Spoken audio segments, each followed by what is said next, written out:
올해 우리가 계속 그리스도의 망대를 쌓아가는 언약을 붙잡고 어떤 망대를 쌓을 것인가 우리가 계속 강단을 통해서 인도받고 있습니다.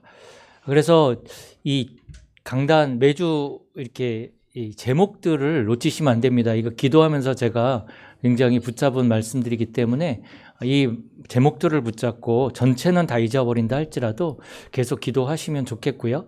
오늘은 이제 한계를 넘어서는 믿음 회복입니다. 한계를 넘어서는 믿음 회복.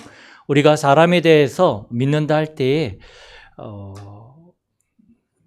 그 사람에 대한 신뢰를 말하죠. 그래서 가끔 우리가 영화 같은데 전쟁 영화 이렇게 보면 사랑하는 연인이 있는데 남자가 전쟁터로 나가기 전에 얘기를 합니다. 내가 반드시 돌아오겠다. 그런 여자는 기다리죠. 돌아올 것이라는 그러한 믿음을 가지고 기대를 가지고 기다립니다. 그런데 그게 이제 그 믿음이 이루어질 수도 있고 안 이루어질 수도 있는 거죠. 그런데 오늘 성경에서 말하는 우리 한계를 넘어서는 믿음은 사람에 대한 믿음이 아닙니다. 이 성경에서 말하는 믿음을 기독교 백과사전에서 찾아볼 때 하나님에 대한 우리의 반응을 믿음이라고 합니다. 하나님은 완전하시잖아요. 하나님은 창조주시고 하나님은 모든 것들을 준비해 놓으시는데 그 하나님이 우리를 위해서 모든 것들을 이끌어 가시고 우리에게 응답을 주시는데 거기에 대한 우리의 반응이 믿음입니다. 다시 말해서 하나님에 대한 신뢰가 바로 믿음입니다.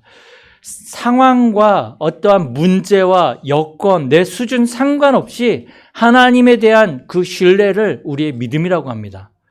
그래서 우리가 세상을 살아갈 때에 또 우리가 삶의 터전을 살아갈 때에 이 모든 세상의 한계와 현장의 한계를 넘어설 수 있는 것은 믿음뿐이 없습니다. 그래서 믿음이라는 것이 굉장히 중요합니다. 믿음이 없으면 어떻게 됩니까? 사단이 우리를 공격하죠. 믿음 없는 그 부분을 공격해 들어옵니다. 그 부분이 우리는 불신앙이라고 하기도 하고 사단의 통로라고 하기도 하고 또는 영적 문제화되어지는 부분이라 이렇게 얘기도 합니다.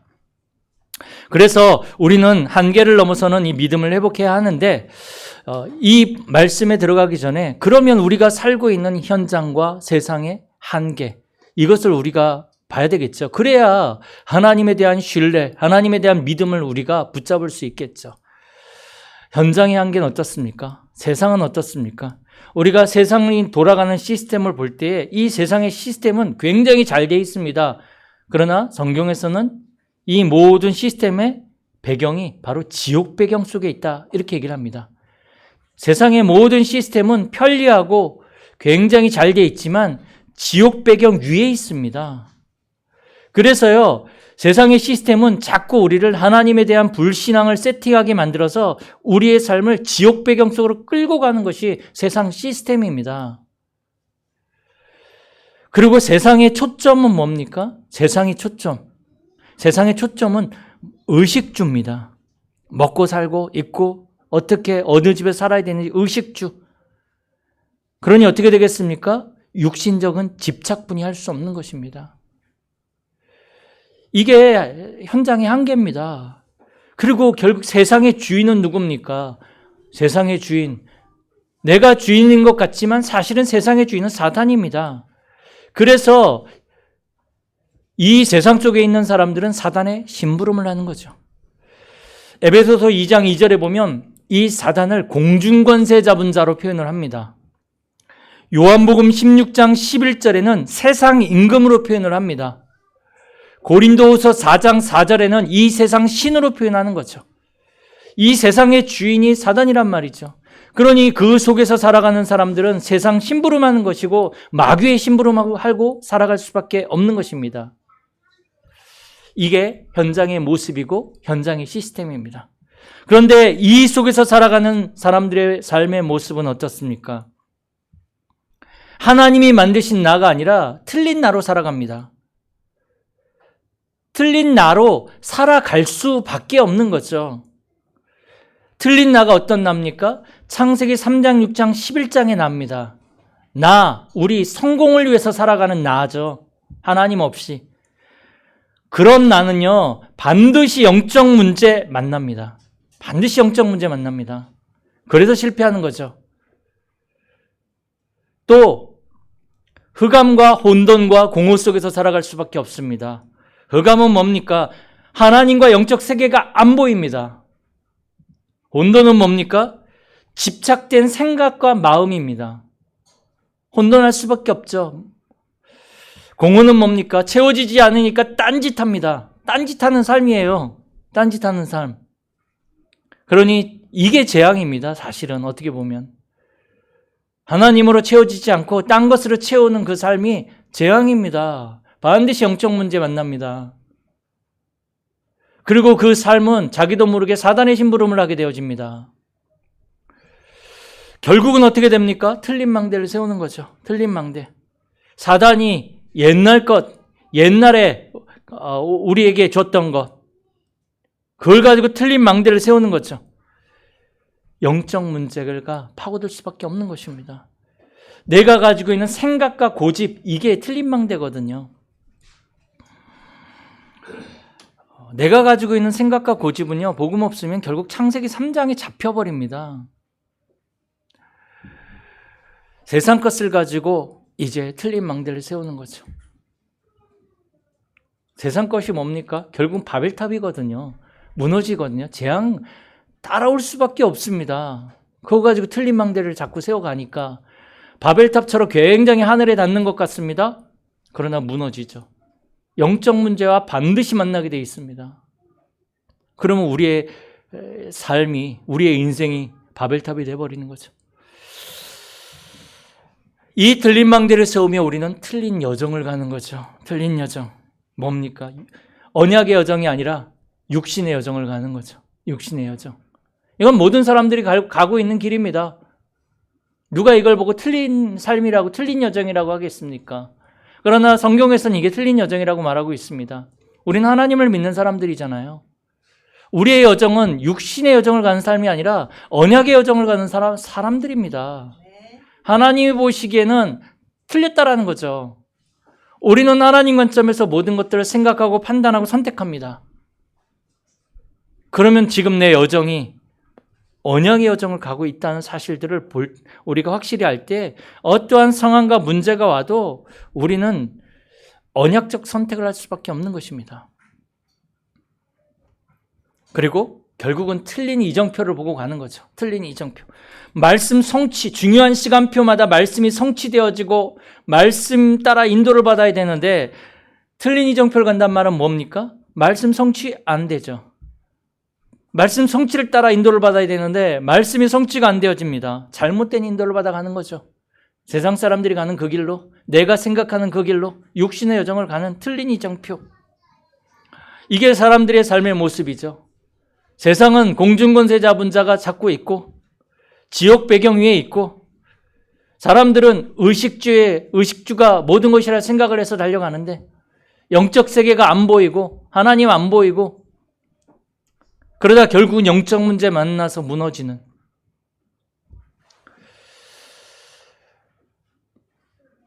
그래서 우리는 이 세상의 한계와 나를 넘어서는 믿음을 회복해야 합니다.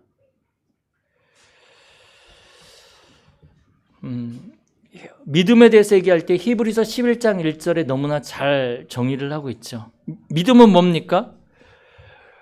바라는 것들의 실상이라고 그랬습니다. 바라는 것. 지금 이루어지지 않았어요. 그런데 믿음은 이루어지지 않았지만 바라는 것들의 실상이 믿음이에요. 아멘. 여러분들의 믿음이 지금 뭔가가 다 이루어지지 않았는데도 불구하고 여러분들이 언약적 믿음이 있다면 그게 실상이 되는 거예요. 아멘. 미리 보고 가는 거죠. 또 믿음은 뭡니까? 보이지 않는 것. 지금 보이지 않고 나타나지 않아요. 확실하게 지금 나타나지도 않고 보이지도 않아요. 그런데 믿음은 이 보이지 않는 것들의 증거래요. 여러분들이 믿음을 가지고 있습니까? 보이지 않지만 그것이 바로 그 믿음이 증거가 되어집니다. 사람들 앞에, 세상 앞에. 이게 믿음입니다. 어마어마한 것입니다. 그러니 세상 사람들은 이해하지 못할 말이죠. 어떻게 지금 이루어지지 않았는데 이게 어떻게 실상이냐. 지금 보이지 않았는데 어떻게 그게 믿음이 증거가 되느냐. 말도 안 되는 얘기죠. 그러나 성경은 믿음을 얘기할 때 믿음은 보이지 않는 것의 실상이요 바라는 것의 실상이요 보이지 않는 것의 증거라고 분명히 얘기를 하고 있습니다. 그러면 우리는 어떠한 상황에 있든지 우리는 믿음 선택하시면 됩니다. 이 믿음의 주체가 누굽니까? 믿음의 주인은 그리스도입니다. 히브리서 12장 2절에 보면 또 믿음의 주요 온전케 하시는 이인 예수를 바라보자. 믿음의 주라 그랬습니다. 믿음의 주체는 그리스도입니다. 그 그리스도를 바라보는 것이 믿음입니다. 그래서 요한일서 5장 4절에 보면 무릇 하나님께로부터 난 자마다 세상을 이기느니라. 세상을 이기는 승리는 이것이니 우리의 믿음이니라. 믿음으로 여러분들이 세상에서 승리하는 거거든요. 그런데 5절에 보니까 예수께서 하나님의 아들이심을 믿는 자가 아니면 세상을 이기는 자가 누구냐? 예수가 그리스도이심을 믿는 그 믿음으로 여러분들이 세상을 이기는 것입니다. 그 믿음을 우리는 회복해야 합니다. 이 현장의 안개, 지옥 배경 속에 있고 의식주, 또 세상 심부름하는 이 세상 시스템 속에서 우리가 어떻게 승리할 수 있습니까? 예수가 그리스도이신 십자가에서 우리의 모든 문제를 끝내셨다라는 그 믿음 하나 가지고 우리는 세상을 이기는 것이고 넘어서는 것이고 능가하는 것입니다. 세상 사람들이 이걸 어떻게 이해하겠습니까? 그래서 성경은 분명히 말하고 있습니다. 십자가에서 죽으시고 부활하시고 성령으로 우리와 함께 하신 그 그리스도를 믿는 자마다 세상을 이기느니라. 한마디로 여러분을 통해서 하나님은 세계복음화 하시겠다는 것입니다. 오늘 이 아브라함의 믿음을 우리가 봐야 될 텐데 하나님이 아브라함을 부르시고 아브라함을 시험하시려고 아브라함을 부르십니다. 그런데 어떠한 시험을 하시냐면 네 사랑하는 독자, 100세 때 얻은 아들, 독자, 아들을 번제물로, 번제로 드리란 말은 칼로 찔러서 피내고 각을 떼어서 태우란 얘기거든요. 짐승들처럼. 번제로 하나님 앞에 나에게 드리라는 얘기입니다. 그런데 중요한 건 성경에는 하나님이 아브라함을 시험하시려고, 믿음을 시험하시려고 이 독자 이삭을 바치라고 얘기를 합니다.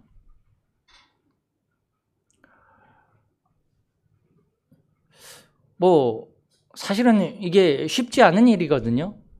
자기의 자녀를 갖다 바친다는 게. 근데 예전에 그런 마음은 좀 있었어요. 우리 지연이가 한창 저한테 덤빌 때 진짜 패 죽이고 싶더라고요. 그런다고 제가 번제로 드릴 만한 그런 마음은 아닌데, 근데 주께서 쓰시겠다고 하면 근데 아브라함처럼 제가 믿음이 없어서. 그런데 히브리서 11장 17절에서 19절에 보니까 히브리 기자는 뭐라고 얘기를 하냐면 아브라함이 믿음으로 이 독자 이삭을 하나님 앞에 드렸다고 하고 있습니다. 믿음으로. 그런데 그 믿음이 어떤 믿음이냐면 이 이삭이 죽으면 다시 살릴 것이라는 그 믿음을 가지고 있어요. 부활신앙이거든요. 그런데 그 믿음에 대해서 예수님이 요한복음 8장 56절에 말씀하셨는데 아브라함은 나의 때 볼 것을 즐거워하다가 보고 기뻐하였느니라. 아니, 예수님이 오시지도 않았는데 예수 그리스도가 이 땅에 오셔서 십자가에서 죽으시고 부활하셔서 모든 인류를 구원하시는 그것을 보고 기뻐했다 그랬거든요. 그리스도를 믿는 믿음. 그 부활신앙의 믿음. 이 믿음이 바로 우리의 한계를 넘어서는 세상에서 승리하는 믿음입니다. 다시 말해서 이 아브라함은 오실 그리스도를 믿음으로 바라보면서 순종하며 승리했던 것입니다. 그리스도를 바라봤기 때문에 가능한 것입니다. 저와 여러분들이 어떠한 상황이 있든지 어떠한 문제 속에 있든지 절대로 빼앗기지 않아야 될 게 있습니다. 우리의 믿음입니다. 예수가 그리스도, 우리의 모든 문제 해결자 되신다는 그 믿음은 절대로 빼앗겨서는 안 됩니다. 그것만 안 뺏기면 됩니다. 그 믿음만.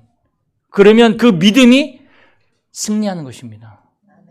망하는 자 같으나 망하지 않습니다. 거꾸로뜨림을 당한 것 같지만 거꾸로뜨림을 당하지 않습니다. 그 믿음으로 이 아브라함은 독자 이삭을 하나님 앞에 바치려고 할 때 하나님이 천사를 보내서 주의 사자를 보내서 그것을 막지요. 그러고 나서 하나님이 준비하신 것을 하나님이 보여주시죠. 그게 뭡니까?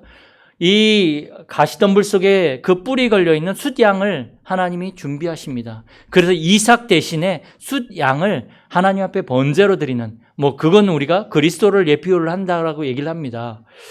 하나님이 준비하신 것. 사실 우리가 구원받은 것은 우리가 노력하고 우리가 준비해서 받을 수 있는 것은 하나도 없습니다. 하나님이 준비하신 그리스도. 그 이름으로 우리가 구원을 받는 거거든요. 그럴 때 하나님이 이제 이 믿음의 선택을 할 때 하나님이 다시 한번 아브라함에게 언약을 확인시켜 주시죠. 그게 창세기 22장 16절에서 19절에 나와 있는데요. 오늘 읽지 않았지만 뭐라고 하나님 말씀하시냐면 16절에 보면 이르시되 여호와께서 이르시기를 내가 나를 가리켜 맹세하노니. 내가 나를 가리켜 맹세한다. 왜 나를 가리켜 맹세할까요? 여러분들 아세요? 우리가 보통 맹세할 때 힘 있는 그러한 이름이나 힘 있는 사람을 두고 맹세를 하거든요. 그래서 내 아버지 걸게 막 이런 얘기를 하잖아요. 그런 거 합니다. 근데 왜 하나님이 나를 두고 맹세한다 하냐면 하나님보다 더 크신 이가 없어요. 그렇기 때문에 하나님이 나를 두고 맹세한다라고 이렇게 얘기를 하시는 거예요. 끝판왕이죠. 맹세의 끝판왕. 내가 이같이 행하여 내 아들 내 독자도 아끼지 아니하였은즉 내가 내게 큰 복을 주고 내 씨가 크게 번성하여 하늘의 별과 같고 바닷가의 모래와 같게 하리니 내 씨가 그 대적의 성문을 차지하리라. 또 내 씨로 말미암아 천하 만민이 복을 받으리니 이는 내가 나의 말을 준행하였음이라 하셨다 하니라. 하나님이 아브라함에게 앞으로 너를 통하여 네 씨로 말미암아 이제 천하 만민이 복을 얻게 하겠다. 바로 그리스도가 이 아브라함을 통해서 오실 것을 얘기를 하시는 것입니다. 대적의 이 사단의 권세가 완전히 무너지는 그 응답들이 이 아브라함의 후손을 통해서 이제 나타날 것을 말씀하죠. 그런데 19절에 보니까 이에 아브라함이 그의 종들에게로 돌아가 함께 떠나 부엘세바에 이르러 거기 거주하였더라.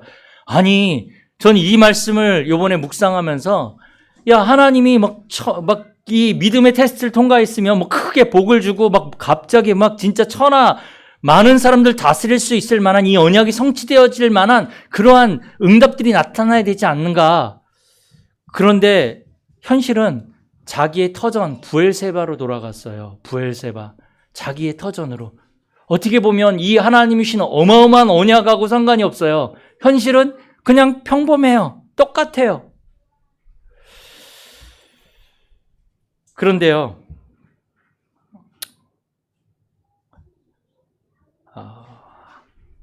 하나님께서는 그 아브라함이 부엘세바 지금 자기의 삶으로 돌아갔지만 거기에서부터 시작해서 하나님이 약속하신 약속은 성취가 되어졌습니다. 지금 우리가 그 증거를 보고 있잖아요. 그 증거를. 부엘세바가 아무것도 아닌데 거기가 바로 하나님의 언약이 시작되어지는 곳이에요.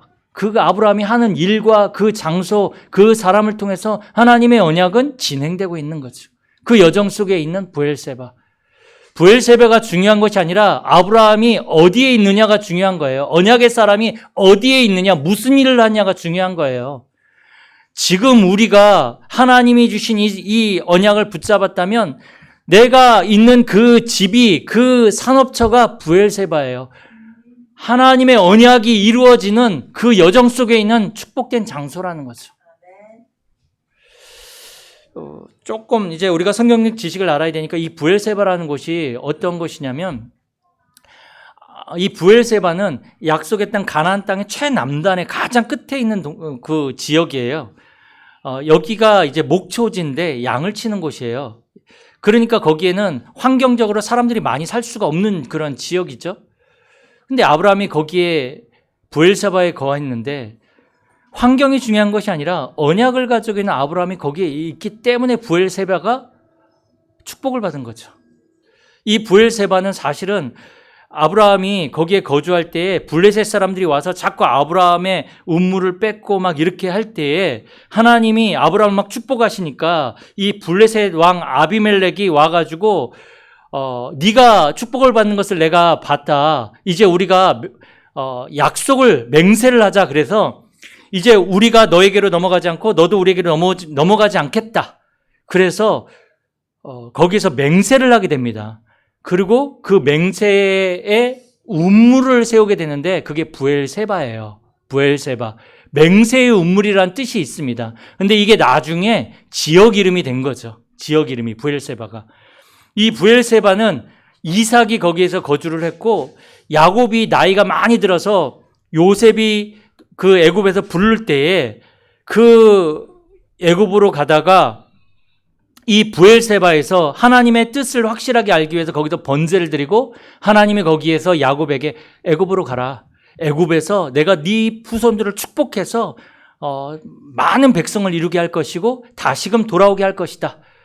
야곱이 하나님의 약속을 확인했던 장소입니다.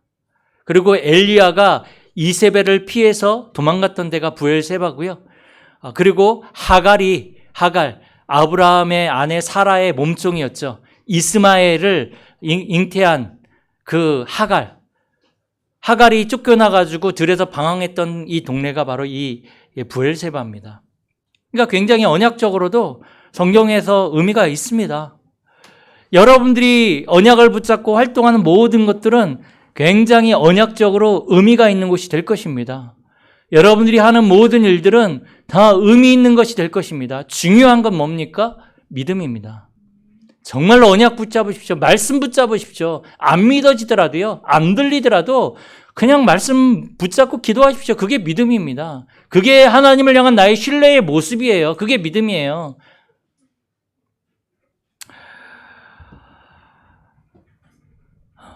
그래서 이제 우리는 이 믿음을 가지고 새로운 시작을 해야 합니다. 믿음 가지고 시작해야 되는 거죠. 믿음 가지고. 그래서 이 새로운 시작을 위해서 제일 가장 중요한 게 뭡니까?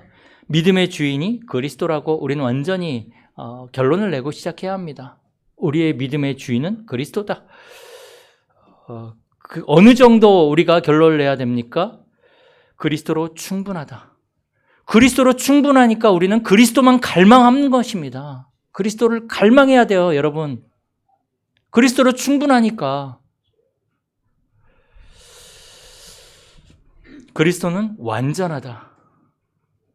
그리스도가 완전하기 때문에 우리의 삶의 1순위가 그리스도가 되어져야 됩니다.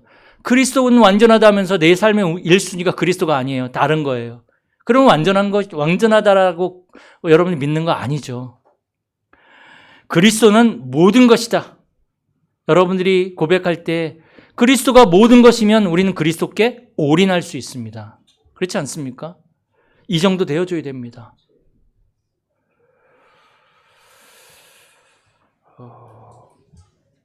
그래서 우리가 그리스도를 기도로 누려야 됩니다. 그리스도는 완전하고 그리스도로 충분하고 그리스도는 모든 것이다. 이렇게 우리가 고백하며 그리스도를 우리가 누릴 때에 하나님은 여기에서 모든 응답을 다 주시거든요. 그런데요, 사실 그리스도를 우리가 기도로 누리지 않잖아요. 결정적인 순간마다 인생 최악의 때로 돌아갑니다. 내 상태가요, 그리스도를 기도로 못 누리면 내 인생의 뭡니까? 최악의 상태에 있거든요. 영적으로 바닥인 줄 알았더니 지하실, 그때로 돌아가는 거예요. 상태가 결정적인 순간마다. 그러니까 평상시에는 모르죠. 그래서 이제 우리가 새로운 시작을 한다 할 때 우리의 생각의 기준이 바뀌는 거죠. 생각의 기준이. 예전에는 뭐 올 때마다 왜 이래 이러다가 우리의 생각의 기준이 바뀌니까 하나님이 왜? 바뀌는 거예요. 이렇게 질문하는 거예요. 이게 생각의 기준이 바뀐 거죠. 판단의 기준도 바뀝니다. 예전에 판단할 때 기준이 납니다. 내가 잣대가 되어져서 여기 안 맞으면 틀린 거죠. 그런데 판단의 기준이 바뀌니까 이제 하나님 앞에서 우리의 선택의 기준도 바뀌게 되어지죠. 선택의 기준도. 선택할 때 나의 유익과 또 나의 필요에 따라서 선택을 하는데 이제는 그게 아니라 하나님의 절대 계획을 찾아내는 거죠. 하나님의 절대 계획을 찾아내서 그게 맞다면 선택을 하는 거죠.